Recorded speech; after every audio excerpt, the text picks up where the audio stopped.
Well, tonight, teachers' paychecks are in jeopardy after the Isaac School District overspent $28 million. 12 News journalist Chase Golightly is at the state capitol. So a bunch of teachers just got together. They know they're not getting paid tomorrow. Isn't that correct, Chase? So what's the plan going forward?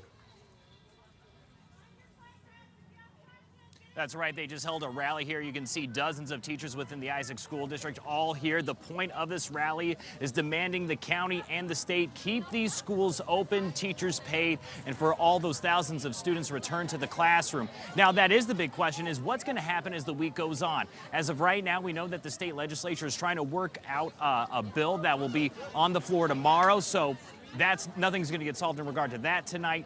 We also know that the county said that their hands are tied. So the big question is what's going to happen tomorrow? Well, during the rally, we heard from the Arizona Education Association president, Marisol Garcia, saying that teachers are showing up tomorrow, that no matter what, even if they don't get paid, they are showing up. The big question is what's going to happen on that Wednesday. The president did address that. Here's what she had to say.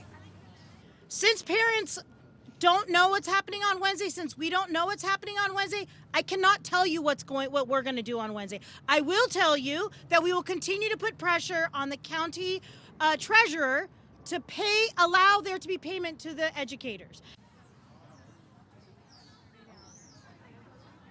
So like they were saying on Wednesday, they really don't know what's going to happen. Now, I did ask some of the teachers, I said, hey, the legislature can come up with a plan to get that emergency funding, but it would take a couple of days.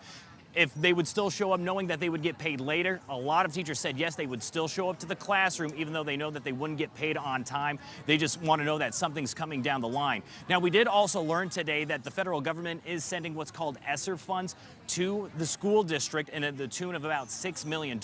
When we reached out to the county treasurer, John Allen, about this to say, hey, is that $6 million going to go to teacher pay or towards that debt of about $28 million. And the treasurer said, yeah, that's going towards the debt. That would not go toward teacher pay. So really, it sounds like it's really going to be up to the state legislature to come up with more emergency funding, because it seems that anything going to the county treasurer to be passed out will be going toward paying off that $20 million debt. But in the meantime, all these teachers are scared that they won't be able to pay their mortgages, their utility bills, be able to buy groceries. And they're also just tired and frustrated that this is going at the pace that it is, that this is a problem that wasn't solved sooner. They were saying it feels like their government has failed them in this regard, and they're really just hoping for a miracle at this point, that they will get paid this week, relying at the state legislature at this point.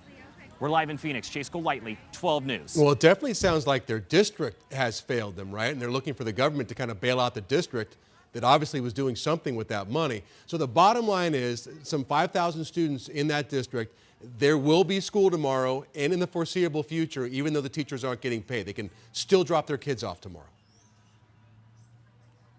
That's right, yeah. Tomorrow, teachers are going to show up. They said that they will be showing up earlier to support the students. Students are coming in tomorrow, but like what we just heard from the president, they don't know what's going to happen Wednesday. They are taking it a day at a time. They are hoping that, again, something of a miracle happens and that they will be able to go the rest of the week. And also talking just about the district, again, the superintendent announced his resignation last week because of his role in this financial fiasco that the district is currently in. And we also heard House representatives saying that there needs to be a full-on investigation into the Isaac School District to see if there was anything more sinister in how this overspending of $28 million got out of control. So there are calls for an investigation into the district. But from what we've been told and just the initial findings is that this just seems like incompetence, gross mismanagement of the funds. But still, these teachers and a lot of our representatives have many questions on how this situation got this out of control. Yeah, well, it sounds like a lot of checks and balances failed within that district. Right, Chase, thank you for the report on that.